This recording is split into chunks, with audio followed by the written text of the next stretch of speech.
the organization is going to expand. It's going to expand in terms of its number of countries, but most importantly, will expand in terms of its mission.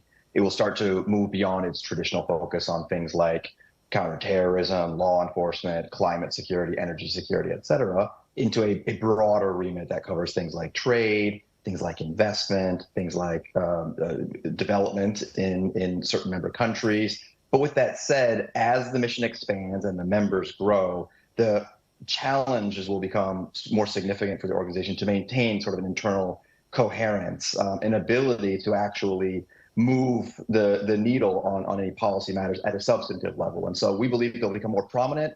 We'll see more leaders showing up at these summits going forward. But the relevance of the organization to true global conflicts and crises will not be markedly different than it is today. But could it be different just because of the Trump administration making it perhaps more necessary for this gathering and this grouping to be a little bit more relevant?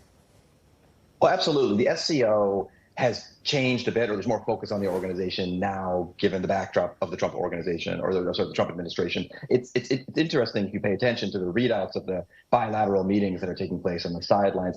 Countries are tiptoeing around the subject of the United States without wanting to name it directly, because I don't think they want to earn the ire of the White House or Trump specifically. But absolutely, that's in the background of all of these conversations. And I think it is giving or breathing new life into the SCO summit itself, which is a boon to not only Xi's effort to portray Chinese foreign policy as superior or at least more welcoming of the global South than Trump's policy, but it also gives kind of a unifying purpose to the organization, for one that frankly has lacked it as the membership has grown, like I said, and the mission has become a little bit vaguer.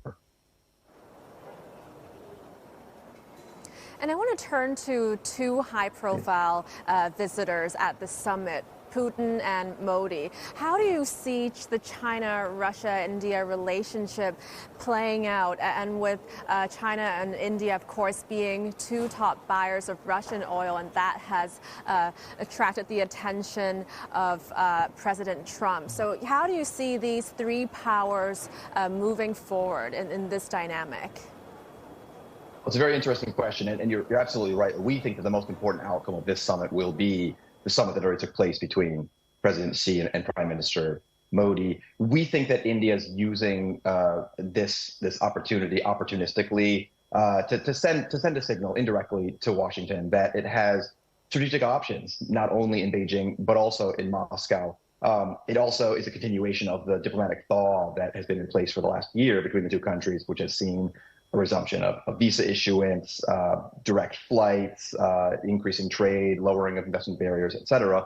With that said, we think it's also notable, the point that you touched upon earlier in this segment, which is that Modi's arriving in Tianjin directly from Tokyo, and he's leaving or hightailing out of town before the military parade that will take place on Wednesday, which we interpret to be a clear signal from Delhi that India still looks to, if not the U.S., then U.S. allies in the region, countries like Japan, Australia, the Philippines, et cetera, for its sort of foreign policy orientation rather than China or Russia.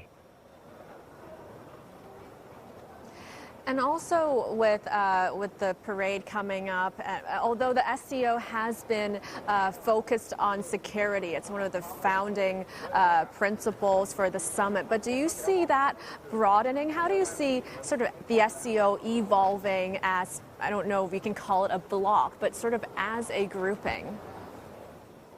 It's a very good question. So we expect tomorrow at the proper summit, or I'm sorry, later today, for the organization to announce essentially a roadmap for the next 10 years of how the organization will develop. It will expand both into sort of economic realms and probably take on a little bit more of a muscular or forward-leaning posture in terms of security matters. But it's worth underscoring that the SCO, while it's generally described as a security organization, it really doesn't focus on military matters per se, and on all of the global conflicts that have taken place recently, whether that's Ukraine or in Gaza. The SCO has essentially been absent. You know, the organization released a joint statement in June condemning Israel's attacks against Iran, which is an SCO member, but nobody really paid attention to it. It did not stop the conflict whatsoever. And the SCO is largely silent on other conflicts that are happening, whether it's between Thailand and Cambodia or Myanmar. And so that underscores the earlier point that I made, which is that while the SCO might strive to become a little more ambitious, the actual relevance to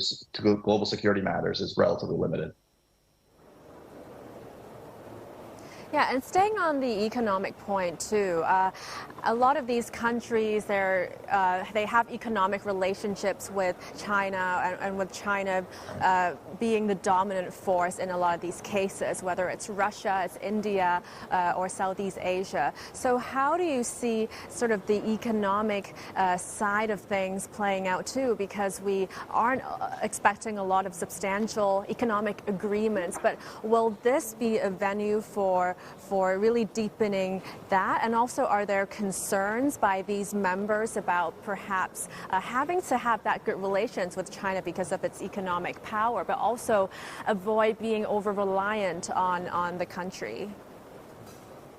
I think that's a very good point and a salient one. This SCO summit is the largest in the organization's 25-year history. You're seeing 24 global leaders descending upon China, in large part because A, they want to get some face time with President Xi, and B, because there is a huge economic upside to deepening cooperation with China, whether through the SCO platform or through the BRICS or the BRI or other organizations. So that is an undeniable fact, and really the broad part of the appeal of sort of China's diplomatic offer to these countries. With that said, what you notice is that a lot of these countries, they're looking for a multipolar world. They're looking for one in which maybe the U.S. can't throw its weight around quite as much as it can currently, or at least historically. With that said, these countries are not looking for a Sino-centric world. They're not looking for the emergence of a bipolar world with Beijing and Washington as the two poles. They're looking for, if anything, multipolarity and greater optionality for themselves. So that's an inherent tension that's happening behind the scenes of these meetings.